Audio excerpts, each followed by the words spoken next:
अक्सर और सन्यासी मित्र इस पशोपेश में हैं, पूछते हैं कि माला हम ओशो की जो हमें सन्यास में मिली है उसे अब पहनना जारी रखें या छोड़ दें। लेकिन ओशो ने जो सन्यास के साथ हमेशा एक सूत्र दिया है, सुरक्षा की फिक्र ना करें, स्वतंत्रता से जिएं। सन्यास है असुरक्षा में छलांग। और बहुत लोग पश्चिम से जब भारत आ रहे थे तो उनको बड़ी असुरक्षा अनुभव होती थी कि ओशो के पास नहीं जाने देंगे क्योंकि माला पहन रखी है। तो ओशो ने कहा ठीक है, आपको ऐसा लगता है तो आप बिना माला पहले सामान्य पर्यटक की तरह भारत आ सकते हैं। और फिर 87 के बाद कुछ समय तक बिना माला के हम आश्रम में रहते रहे, वो भी हम भी, और सामान्य कपड़ों में रहे। तो 2 साल के भीतर ओशो ने मरून रोब की व्यवस्था की, वापस वाइट रोब में आने की बात कही, और साथ ही साथ ओशो ने नव संन्यास अकादमी निर्मित की आश्रम में ही, जिसकी डायरेक्टर थी आविर्भावा और माँ जरीन। आविर्भावा इंटरनेशनल लेवल पर और माँ जरीन भारत के स्तर पर।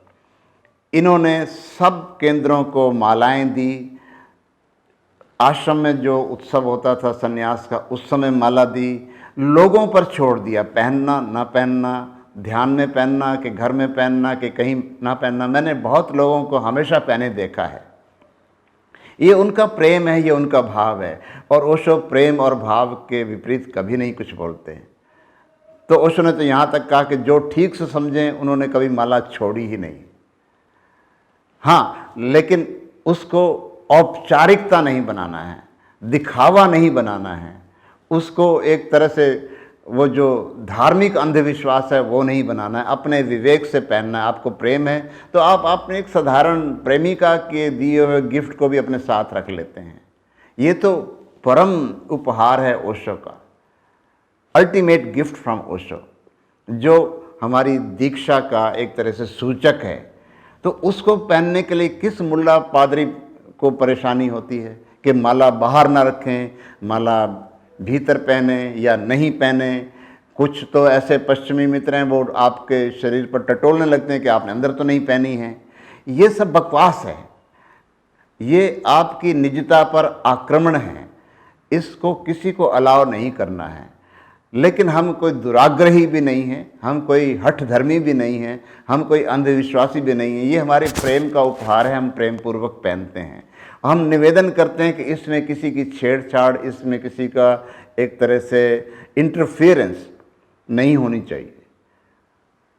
कोई भी कॉमन सेंस वाला व्यक्ति, प्रबुद्ध व्यक्ति, विवेकशील व्यक्ति इस बात को इतना तूल नहीं देगा कि पहनी है कि नहीं पहनी है।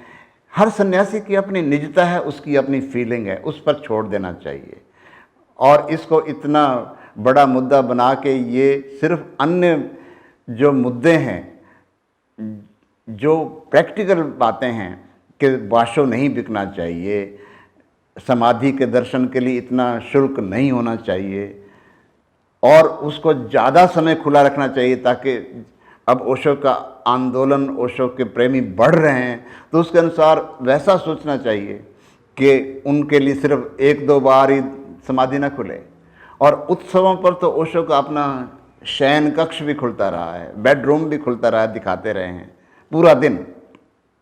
तो वो सब वापस वही एक अपनत्व का भाव आना चाहिए कि लोग सन्यासी आएँ तो आपका स्वागत हो और सन्यासी स्वागत करें। गेट पर आपको बाउंसर नहीं मिलें जो काले कपड़े पहन के खड़े होते हैं, कोई सर मैडम कहने वाले कर्मचारी ना मिलें, सन्यासी मिलें। ये उनका अपनत्व अच्छा रहेगा। लेकिन रिज़ॉर्ट बनाने के चक्कर में, ना रिज़ॉर्ट बना है ठीक से, क्योंकि अभी बाशों की हालत बहुत ख़राब रही है कुछ सालों से, और बाशों को वो प्रचारित करते रहे हैं सारी दुनिया को आकर्षित करने के लिए कि जैसे ये स्थान मात्र एक रिज़ॉर्ट है और रिलैक्सेशन के लिए अमीर लोग आ सकते हैं, बाकी कोई नहीं आ सकता। जन सामान्य को तो दूर ही कर दिया गया इस सब से। और ओशो ने हमेशा कहा कि make space for my people to come. My people means जो उसको प्रेम करते हैं, उसमें धन दौलत और अमीरी गरीबी का प्रश्न ही नहीं उठता है और देश विदेश का फ़र्क नहीं होता है। इन्होंने ये क्या किया कि हिंदी पत्रिका ओशो टाइम्स बंद करवा दी, जो कि 65,000 निकलती थी, इसलिए कि ताकि बिहार और यूपी से जो कम पैसे वाले लोग आ जाते हैं उनकी बहुत आयात ना हो जाए। ऐसा पैरानोया, ऐसा डर इन्होंने अपने भीतर पाला है कि वो रूखा सूखा हो गया स्थान। अमीर व्यक्ति भी, कॉरपोरेट व्यक्ति भी चाहता है कि जब वो आए तो वहाँ कीर्तन हो, ध्यान हो, उत्सव हो, तब वो कुछ अलग फील करेगा। वो तो अपनी बोरिंग दुनिया से आ रहा होता है और उस बोरिंग दुनिया वाले के सिर्फ वही लोग आएंगे, तो वो स्थान में आत्मा नहीं होगी, सिर्फ शारीरिक तल पर होगा वो। तो निश्चित ही माला और समाधि का दर्शन और बुद्ध हाल में, बुद्ध सभागार में ये ध्यान, और ध्यान के साथ कीर्तन जुड़ना चाहिए, संगीत जुड़ना चाहिए, भक्ति की सारी रसमय धारा बहनी चाहिए। ओशो ने इतने संतों पर बोला है, नानक, कबीर, फरीद, दादू, पलटू, रैदास, इतने लोगों पर बोला है। क्या व्यर्थ बोला है? मीरा, सहजो, जो गुरु का गुणगान करते हैं, उनको क्यों नकारा जाता है? सभी का स्वागत होना चाहिए। और जब पूना में नहीं होता तो फिर पूरी दुनिया में होने लगता है। कभी कोई रिएक्शन से भी करता है, कुछ सूफी प्रयोग भी होते हैं, लेकिन वहाँ सब खोखला कर दिया कि जैन के नाम पर रूखा सूखा कर दिया। वो जैन भी नहीं है। जैन में तो ऐसी कहानियाँ ओशो सुनाते हैं कि अपने सदगुरु की डेथ पर एक शिष्य आंसू बहा रहा था, तो किसी ने कहा कि तुम एनलाइटेंड होकर आंसू बहा रहे, तो उसने कहा कि एनलाइटनमेंट गई भाड़ में, अगर मेरे भीतर ये भाव जगह है तो मैं उसको व्यक्त करूँगा। ये ज़ेन है। And to be in Zen means to be ordinary person. और ये तो होलियर देन दाव बन गए, मुल्ला बन गए, पादरी बन गए, जो कि ओशो ने इनको रोल दिया ही नहीं था कभी। ओशो ने तो कहा था कि आपको व्यवस्था करनी है, आप के ठीक से खाना बने, और खाना इतना आप प्राइस 5 स्टार के लेंगे और बिना किसी भाव से बना हुआ सर्व करेंगे तो ये भी कोई वेलकम नहीं है। आश्रम को आश्रम लगना चाहिए। आश्रम में रिजॉर्ट फैसिलिटी हो, सुंदर बात है, लेकिन आत्मा विदा नहीं होनी चाहिए उसकी।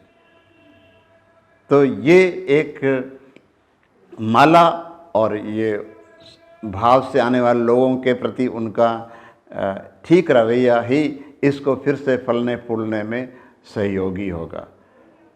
इस पर ध्यान देना आवश्यक है। नमस्कार।